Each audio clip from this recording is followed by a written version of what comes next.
시청자 여러분 안녕하십니까? 9월 16일 목요일 JCM 모닝뉴스입니다. 송철호 울산시장이 쏘아올린 울산공항 존폐 이슈가 큰 파장과 함께 정치권으로도 번지고 있습니다.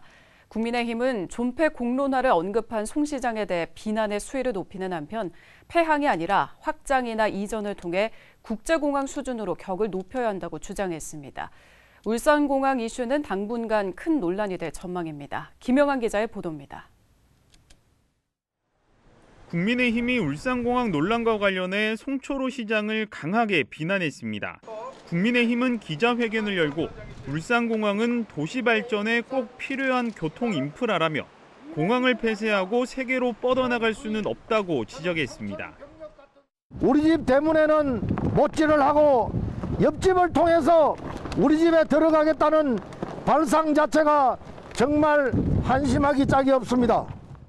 또 타 지자체는 공항을 확장하거나 신공항을 유치하는 등 관문을 넓히기 위한 전쟁이 한창인데 존폐를 거론하는 것은 무책임한 발언이라고 비판했습니다. 이어 공항의 존폐를 두고 지역 간 갈등과 소모적인 논쟁에 대해 우려의 목소리를 냈습니다. 국민의힘은 울산공항 폐쇄는 절대 불가하며 국제공항 수준의 확장이나 이전이 필요하다고 강조했습니다. 광역시로서 격에 맞고 산업수도 위상에 맞도록 이전이나 확장을 통해서 울산공항을 반드시 국제공항으로 수준을 올려야 합니다. 국민의힘 국회의원 5명은 15일 서울에서 열린 예산정책협의회에서도 울산공항 폐항 발언과 관련해 송철호 시장을 향해 강도 높은 지적을 했습니다. 이에 대해 송 시장은 폐항이 아니라 울산공항 발전 방안을 고민하고 검토하기 위해 모든 가능성에 대해 공론화하자고 한 것이라고 답변했습니다. 이어 공항의 안전성과 소음, 지역 개발의 한계 등의 문제가 있는 만큼 다양한 측면에서 신중하게 접근할 계획이라고 밝혔습니다. 울산공항 존폐를 둘러싼 논란과 갈등은 당분간 계속될 전망입니다. JCN 뉴스 김용환입니다. 울산시는 어제 서울 글래드 호텔에서 울산 지역 국회의원들과 내년도 국가예산 확보와 지역 현안 추진을 위한 예산정책 협의회를 가졌습니다. 어제 협의회에서 송철호 시장은 울산의료원 설립과 국립탄소중립 전문과학관 건립, 3D 프린팅 융합기술센터 건립 등에 대한 국가예산 확보를 요청했습니다.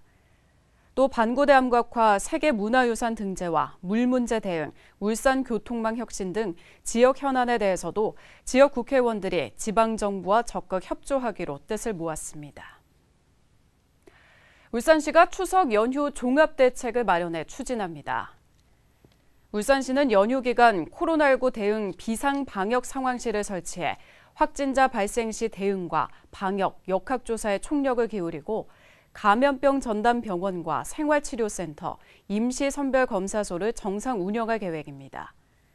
또 비상진료 상황실을 설치해 24시간 진료체계를 유지하고 휴일 약국도 운영할 예정입니다. 이와 함께 전통시장 8곳의 주변 도로에 주정차를 허용하고 공직기강 확립을 위한 감찰 활동도 벌일 예정입니다. 중구청이 추석 연휴 기간에도 아이돌봄 서비스를 운영합니다. 중구청에 따르면 영아 종일제 서비스는 생후 3개월 이상, 만 36개월 이하 아동을, 시간제 서비스는 생후 3개월 이상, 만 12세 이하 아동을 대상으로 운영합니다. 이용요금은 가구 소득 기준에 따라 차등 지원되며 추석 연휴 기간 동안에는 평일 요금을 적용할 예정입니다. 신정시장 상인회가 추석을 맞아 어제부터 고객 감사 이벤트를 실시합니다. 신정시장 상인회에 따르면 어제부터 예산 소진 시까지 상인회 회원 점포에서 당일 3만 원 이상 구매한 고객들에게 현금 5천 원을 지급하는 이벤트를 실시한다고 밝혔습니다. 이와 함께 코로나19로 어려움을 겪고 있는 상인회 회원들을 위해 10만 원씩 지원금을 지급하기로 했습니다. 의료기관 세탁물 처리업소 4곳이 의료법을 위반해 울산시에 적발됐습니다. 울산시 특별사법경찰은 지역 내 의료기관과 세탁물 처리업체 20곳을 대상으로 기획점검을 벌인 결과 세탁물 취급상 주의사항과 분류 방법을 게시하지 않거나 처리대장을 작성하지 않는 등 의료법을 위반한 업소 4곳을 적발했다고 밝혔습니다. 울산시는 관할 보건소에 적발된 업소에 대한 행정처분을 의뢰하고 자체 수사를 한 뒤 검찰에 송치할 계획입니다. 신세계 오피스텔 건립 계획에 반대하는 움직임이 주민들의 서명운동으로까지 번지고 있는 가운데 지역 정치권에서도 신세계를 압박하고 나섰습니다. 중구가 지역구인 박성민 국회의원은 국정감사 증인 출석 카드까지 꺼내들며 압박의 수위를 높였습니다. 김동영 기자입니다. 백화점 부지에 오피스텔 개발 계획을 발표한 신세계에 대해 지역의 반대 여론이 거세지고 있습니다. 오피스텔 건립을 반대하는 서명운동에 5만 명이 넘게 참여한 가운데 정치권도 논란의 전면에 나섰습니다. 중구가 지역구인 박성민 의원은 국정감사 카드를 꺼내들었습니다. 정유경 신세계 총괄사장을 국정감사의 증인으로 신청하면서 압박의 강도를 높였습니다. 10월 1일부터 국정감사가 시작이 됩니다. 현재 저는 신세계 백화점 사주인 정유경 사장을 국정감사 증인으로 요청해놓고 있는 상태입니다. 박 의원은 신세계 측에 4가지 원칙을 전달했습니다. 13,000평 이상의 상업시설 안에 주민이 희망하는 업종을 빠른 시간 안에 갖추고 이를 신세계가 직접 운영해야 한다는 내용입니다. 당초 신세계는 49층 주상복합 건물에 지하 1층에서 지상 2층까지 10,000평을 상업시설로 만들겠다고 밝혔습니다. 이 경우 실제 상업시설이 들어서는 면적은 6,600평인데 지역에 입점한 백화점보다 규모가 작을 수밖에 없습니다. 한마디로 지역 백화점을 기준으로 이보다 더 큰 상업시설 입점을 요구한 겁니다. 전국 규모의 이런 어떤 큰 백화점, 쇼핑몰을 빠른 시간 내에 건립하는 게 저희들의 목적입니다. 신세계는 이번 주 안으로 새로운 개발 계획을 발표할 것으로 알려졌습니다. 다만 박 의원은 제대로 된 상업시설이 갖춰진다는 전제 아래 오피스텔 개발 자체를 문제 삼지는 않았습니다. 신세계가 제안을 그대로 받아들일 경우에도 논란이 이어질 가능성은 남아있는 겁니다. 결국 신세계가 상업시설을 두고 얼마나 전향적인 안을 제시하느냐가 지역 여론의 향방을 가를 전망입니다.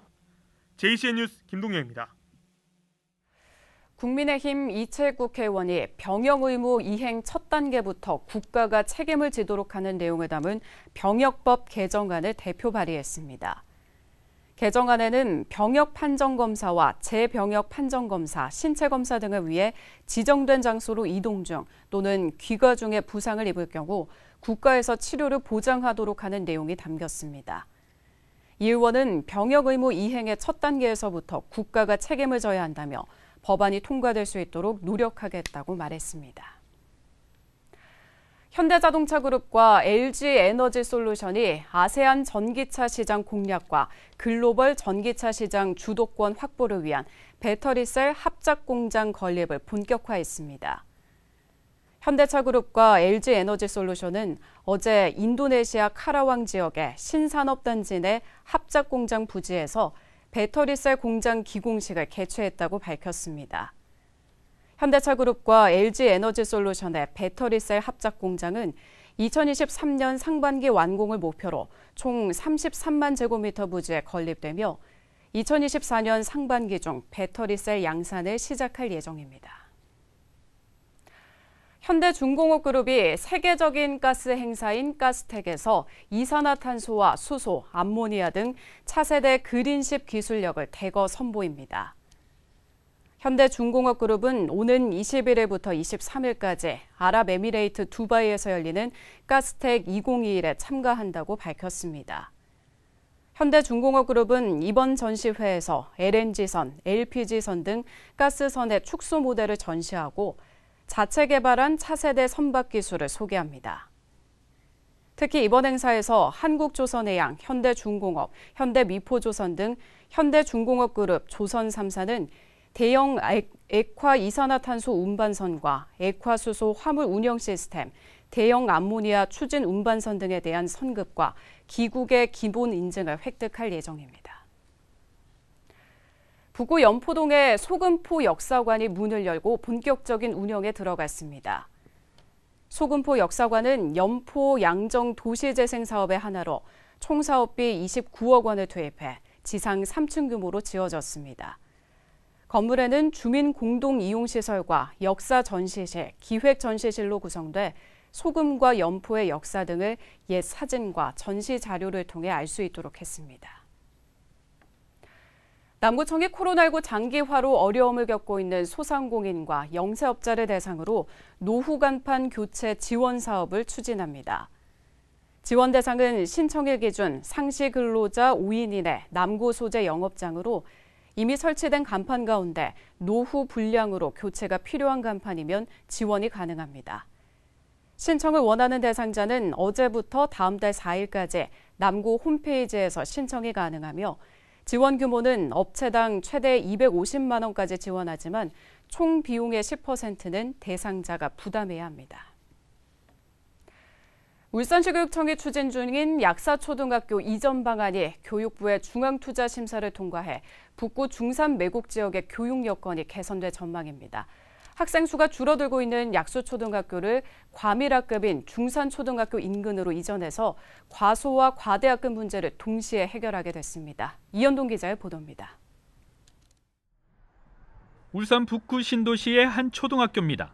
이 학교는 학생 수 1,300명이 넘고 학급당 학생 수는 30.5명에 달해 과밀학급 기준 28명을 넘어섰습니다. 이 같은 과밀학급 문제를 해소하기 위해 현재 12학급 증축이 이뤄지고 있습니다. 하지만 중산 매곡 지역 개발 계획에 따라 수년 안에 1000여 가구 입주가 예상되면서 학교 추가 신설이 불가피한 상황입니다. 30명이 넘는 그런 반들도 많이 있어가지고 우리 학급 증축뿐만이 아니고 인간 학교 신설도 꼭 필요한 상황입니다. 울산시 교육청은 2019년부터 제2중산초 신설을 추진했지만 교육부 문턱을 넘지 못했습니다. 시 교육청은 학교 신설 대신 기존 과소학교인 약수초 이전 대체로 방향을 틀었고 최근 이 안이 교육부 중투위를 통과해 사업에 탄력이 붙고 있습니다. 계획대로라면 오는 2025년 3월이면 과소 과밀학급 문제를 동시에 해결할 수 있게 됩니다. 현재 울산 지역 과대학교는 초등학교 1곳, 과밀학교는 초등학교 2곳과 중학교 7곳, 고등학교 6곳 등 전체 15곳. 시 교육청은 이들 학교의 과대 과밀을 해소하기 위해 학교 신증축과 학생 분산 배치 방안도 마련했습니다. 초등학교는 공동 통학 구역을 확대하고 과대 과밀학교에서 인근 학교로 분산 배치합니다. 중고등학교는 학교군 내 신입생을 분산 배치해 학교 불균형을 해소하고 전입생은 과대 과밀학교에 배치하지 않기로 했습니다. 희망하는 학부모들은 많고 또 배치가 안 되다 보면은 거기에 따른 또 민원이 좀 많이 발생될 수도 있습니다. 그런 부분을 같이 좀 연계해서 우리가 과대감을 해소하는 부분 쪽으로 유도해 가려고 저희들이 생각을 하고 있습니다. 과밀학교는 교사 전보 시 가산점을 부여하고 과대학교는 행정직원과 급식 종사자 증언을 검토하고 있습니다. JCN 뉴스 이현동입니다. 울산대학교가 2022학년도 수시 모집을 마감한 결과 2,337명 모집 정원에 11,222명이 지원해 4.8대 1의 경쟁률을 보였습니다. 이는 지난해 4.19대 1보다 소폭 상승한 수치로 의학계열, 공학계열, 디자인계열 등 전통적인 강세학부가 높은 지원율을 보였습니다. 유니스트는 430명을 뽑는 이번 수시 모집에 5,359명이 지원해 12.46대 1의 경쟁률을 기록했습니다. 고른기회 전형이 40명 모집에 573명이 지원해 14.33대 1로 가장 높았고 65명을 뽑는 지역인재 전형에는 392명이 지원해 6.03대 1의 경쟁률을 보였습니다. 울산경찰청이 민법상 자녀 징계권이 폐지된 것을 계기로 부모의 자녀 체벌 금지 인식을 확산하기 위해 보건복지부가 주관하고 있는 9.15 캠페인에 동참했습니다. 9.15 캠페인은 지난 1월 민법 제915조 자녀 징계권이 폐지됨에 따라 아동학대 근절을 위해 경찰청 등 36개 기관과 단체가 참여하는 캠페인입니다. 유진규 울산경찰청장은 이 캠페인을 계기로 사랑의 매는 더 이상 훈육이 아닌 아동학대라는 인식에 널리 확산되기를 바란다고 말했습니다. SOL이 범죄 피해자들을 위해 1,000만 원을 기부했습니다. 전달된 돈은 울산경찰청이 추천하는 범죄 피해자들의 경제적인 지원을 위해 쓰일 예정입니다. 울산경찰청은 지난 2016년부터 현재까지 지역 대기업들의 지정기부를 통해 범죄 피해자 183명에게 모두 1억 6천만 원을 전달했다고 밝혔습니다. 새우원자력본부는 어제 원전 주변 지역 어려운 이웃들에게 7,800만 원 상당의 지역쌀 2,165포와 서생배 395상자를 전달했습니다. 새우원자력본부는 추석을 맞아 원전 주변 지역 농산물 구매를 통한 지역경제 활성화와 사회복지시설과 소외계층에 대한 이웃사랑을 실천하기 위해 지역 농산물을 전달했다고 밝혔습니다. 새우원자력본부 관계자는 앞으로도 이웃의 사랑을 전하고 지역에 희망을 주는 지원 활동을 지속적으로 펼쳐나가겠다고 말했습니다. 대기업 리조트 사업에 투자하면 원금의 6배 수익을 주겠다고 속여 수억 원을 가로챈 40대에게 실형이 선고됐습니다. 울산지법 황운서 부장판사는 사기 혐의로 기소된 40대 A씨에게 징역 5년을 선고했습니다. A씨는 자신이 대기업과 리조트 사업을 하는데 1억 원을 투자하면 1년 안에 원금 외의 투자 수익금으로 6억 원을 주겠다고 속인 데 이어 공공기관 매점 운영권 등도 확보한 것처럼 속여 피해자들로부터 6억 5천만 원 상당을 받아챙긴 혐의를 받고 있습니다. A씨는 처음부터 자신의 형사사건 공탁금을 마련할 생각에 범죄를 저질렀으며 동종 전과가 많은 데다가 판결 선고를 두고 도망가기도 했습니다. JCM 모닝뉴스를 마칩니다. 함께해 주신 여러분 고맙습니다.